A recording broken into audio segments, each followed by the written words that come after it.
Sheikh Mansour Kasozi. Saba Allah buli omu amusasula ekisinga obulungi. Ssebo Mbuga, saagala nkikweke naye ndi musiimidde gy'oli.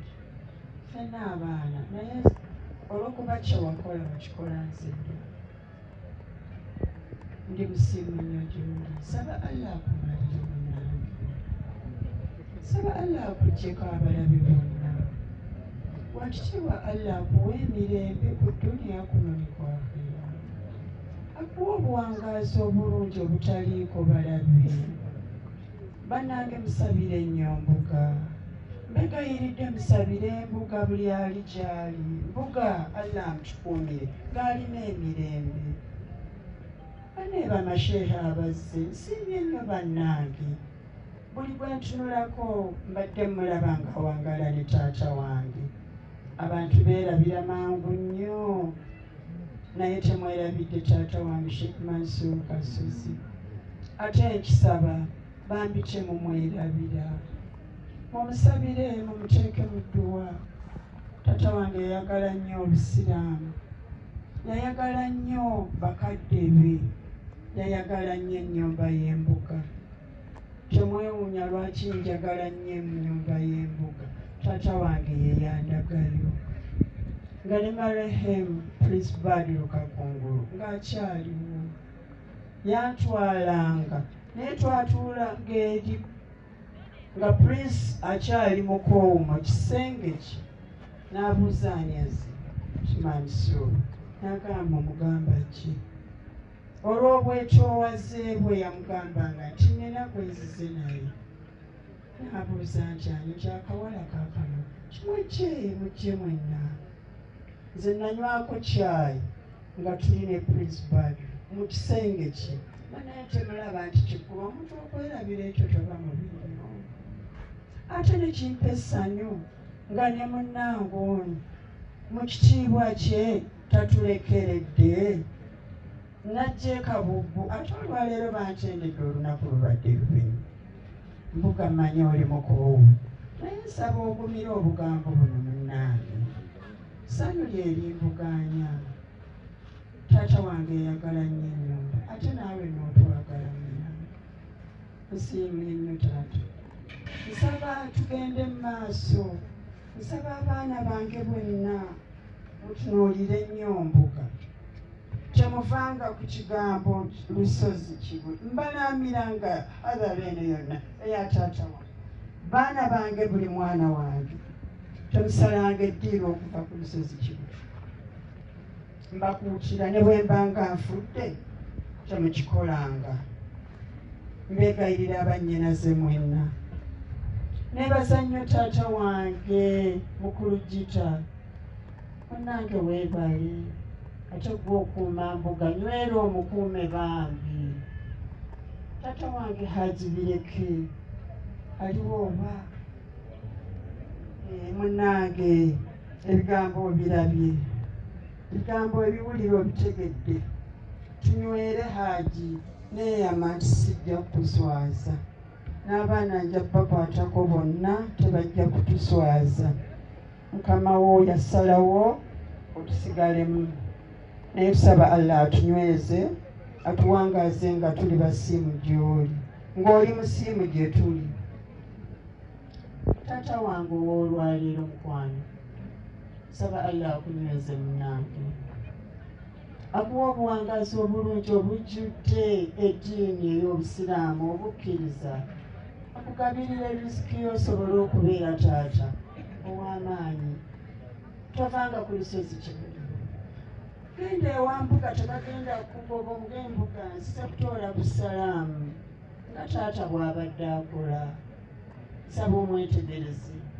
Nsaba weetegereze nnyo buli azze wano mbegayiridde mubeetegereze babeere bakwano bammwe. Nsaba Allah atunyweze. Neebaza nnyo nnyo omwami wange atuddeyo Haji Saalongo Kisitu.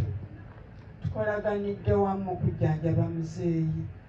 Abaana baffe bonna, baganda bange mwenna, senga wange atindiza eggendo okuva e London mukyala Kimbowa bannange mukulike nnyo mukama wange nga nkulembera Kiratwale Hajjati Hadija Mayanja munnange ndi musiimu abakyala bange mwenna aba Nur Islam saba Allah abasasula ekisinga obulungi abasaaze bonna aba Masjid Hidaya ndi musiimu gye muli bannange ab'ekyalo Kabubbu waliwo omukyalo oyo atatulekerera omukyala Neibo ennyumba gye mulaba bannange tuli basiimu atuddeawo ku katebe mukyala wanikako tuli basiimu ab'omutuba gwa Wagaana bannange nsaba musitukeko mbuga abalabe mbegayiridde tuyite mu bwangu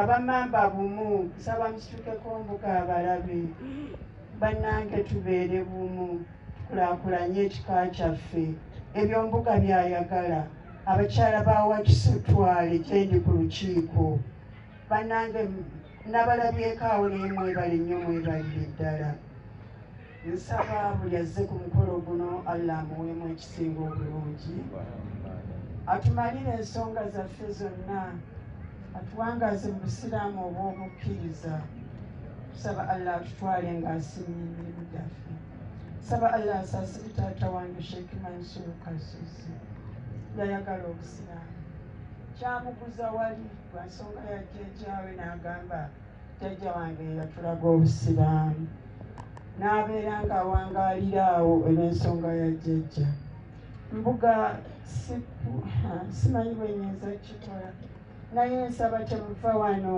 nga temugenze wali taata wange wali ku luguudo yasalawo okumwebasaawo lwa nsonga ya jjajjaawe tiyeyabalaga obusiraamu saba Allah abasobozese mutuukewo bambi mumutoolere ku salaamu mukwano gwammwe mbuga nsaba okkirize nkwanjulire ku baana bange banaye mwanguweeko asooka wano tunulayo njagala mbuga abalabe mukole ebyensonyi nswale mu maaso ge ono ye Hamida Nalwoga Ajunguli ono ye Mujibu Kasozi taata wange yatuuma omwana erinnya lya Kasozi ng'abuzaayo ennaku 2 okumuzaala n'agamba omwana oyo ye Kasozi Mujibu nsaba okuuma erinnya lya jjajjaawo mwanguweeko ono ye Musa Sebadduka Damulira Hussein Kijambu Ahmed Ali Sempongo awalira Sweden temumumanyi naye mwana wange bannange siwali sirimba temulaba nfaanana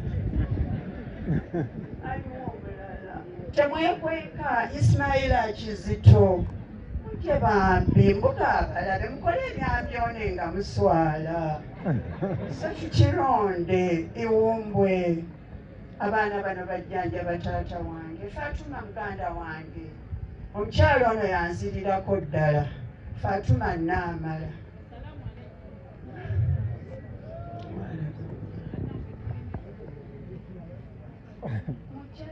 ono ye Janat naye nga era mulowooza si wange naye wange awangalira Holland Shakira Nabukeera abaali bamanyi Marehem Ali Mubiru Kasozi tetumanyi kabulijeri sekafudde alina ebizibu ono Shakira Nabukeera gwe yalekawo mukyala Dokita Kakeeto bannange mwanguweeko Yasiini Kironde tovambuka ku mirimu gya Salaamu Charity jangu akwetegereze okole ebyambyone nswale Nabira muwala wange n'omuzzukulu Hafsa muzzukulu wa Sheikh Mansur Rahma muwala wa Sheikh Mansur Sumini jangu munnange wasise nno muneereka kubeera wala ono yasikidde taata waffe nga balina Ismaila Kizito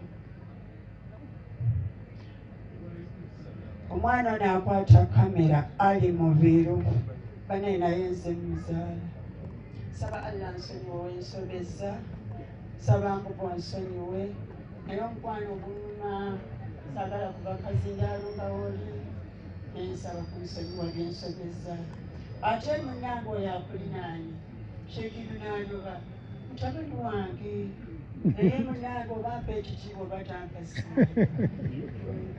seboni sheeki ntanda wanaaza tewanaaza wamusaala nasanyuka nga ndaba okulembedde taata wange musala n'omusaalira bane naayogera ki mwanyinazisisanga Idris besi mukama wange shikasanga ki bane munsonyiwe mwenambalage nedda bakojjanga abalungi mbuga twafiirwa hajikolo mujje abalabe mukole ebyabyone